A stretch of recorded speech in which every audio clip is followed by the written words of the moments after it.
Hello everyone, I am Kenshin. Welcome to Talking About History. Friends, I believe you are familiar with General MacArthur, but did you know that he was also severely beaten by Japan during the Pacific War and had to retreat? This is the Battle of Bataan we are going to talk about today. Before the show starts, please subscribe, share, and turn on the little bell. This will help us grow faster. Without further ado, the show begins. In the wake of the devastating Pearl Harbor attack on December 7, 1941, the Japanese weren't wasting any time. They launched a ferocious aerial onslaught on American forces stationed in the Philippines. Meanwhile, they didn't stop there. Troops surged forward, targeting Allied positions in Hong Kong and Wake Island. Caught in the storm was General Douglas MacArthur, leading the United States Army forces in the Far East, USAFFE, from the Philippines. He knew the Japanese were coming, and he wasn't about to sit idly by. MacArthur kicked into action, rallying his troops and making frantic preparations to fend off the inevitable Japanese invasion. One of his first moves was to call up Filipino reserve divisions, bolstering his defenses.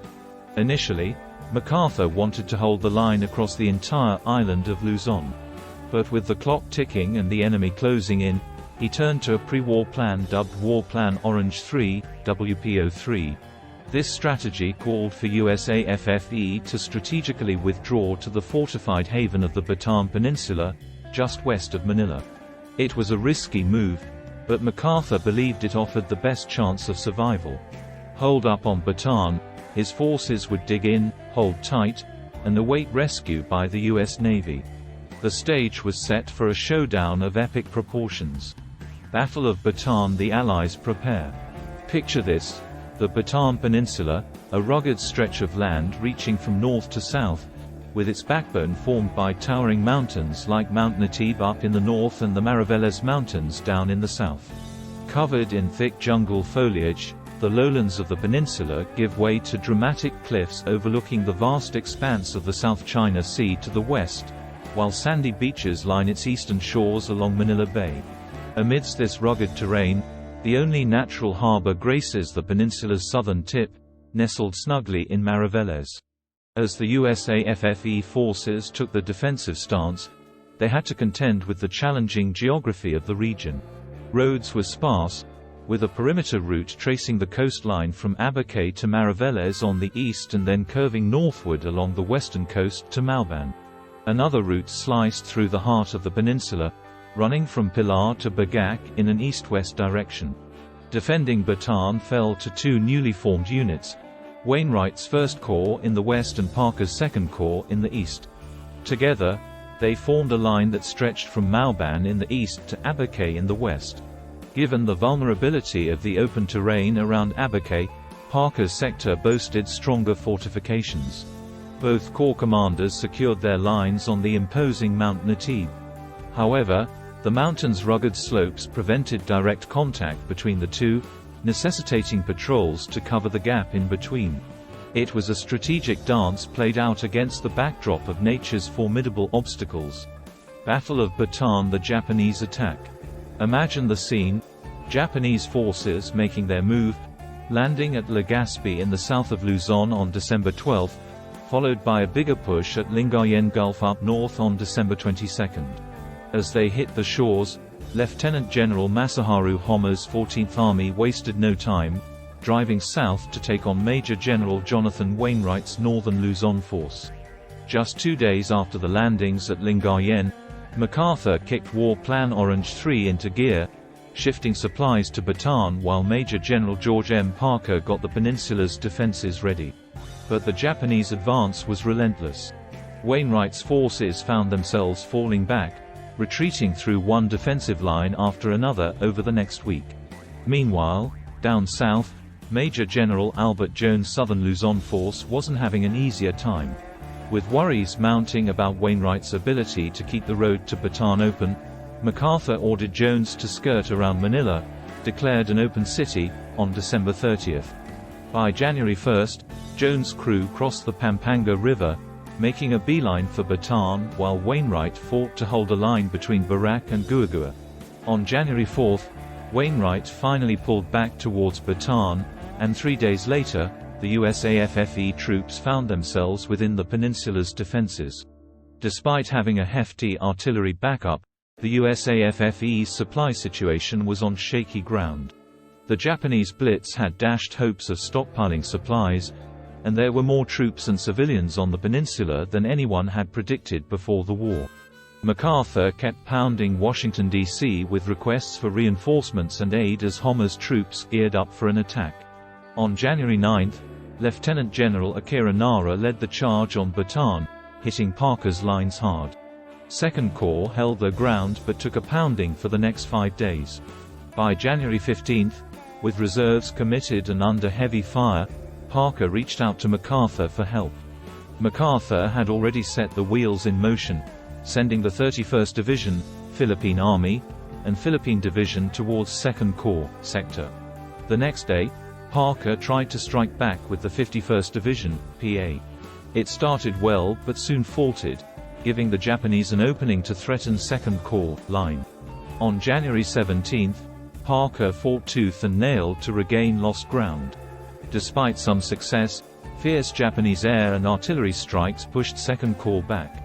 By the 22nd, Parker's left flank was in peril as enemy forces maneuvered through the treacherous terrain of Mount Natib. That night, retreat orders came, forcing Parker to pull back south. To the west, Wainwright's crew held their ground against Major General Naoki Kimura's troops at first.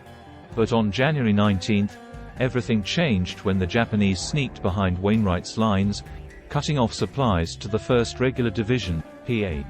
Efforts to dislodge them failed, resulting in the division's withdrawal and the loss of most of its artillery. Battle of Bataan-Bagak-Orion Line. With the Abake-Malban line crumbling, USAFFE scrambled to establish a new position from Bagak to Orion by January 26. This line, though shorter, was dwarfed by Mount Samat's towering presence, offering the Allies a strategic vantage point to oversee the entire front. Despite this advantageous position, MacArthur's crew faced a challenge: a shortage of capable officers and minimal reserve forces. Meanwhile, as battles raged up north, Kimura sent amphibious troops to land on the southwest coast of the peninsula. Touching down at Quinaon and Longoskayan points on January 23, the Japanese were contained but not yet vanquished. Sensing an opportunity, Lieutenant General Susumu Morioka, who had taken over from Kimura, dispatched reinforcements to Quinaon on January 26. But things went awry. They got lost and ended up setting up camp on Canyas Point instead. It wasn't until January 27, with additional troops at his disposal, that Wainwright managed to wipe out the Longoskayan and Quinaon threats. The Japanese, holding on to Canyas Point with a vice grip, were finally ousted on February 13. Amidst the chaos of the Battle of the Points, Morioka and Nara continued their relentless assaults on the main USAFFE line. Although Parker's corps repelled attacks in fierce clashes from January 27 to 31, Japanese forces breached Wainwright's line via the Toul River. Wainwright, quick on his feet, closed the gap and isolated the attackers into 3 pockets, which were dismantled by February 15. Recognizing the stalemate, a hesitant Homer admitted that he lacked the firepower to crack MacArthur's defenses. Consequently, he ordered his men to fall back to a defensive line on February 8, awaiting reinforcements. While this move boosted morale, USAFFE still grappled with a critical shortage of key supplies.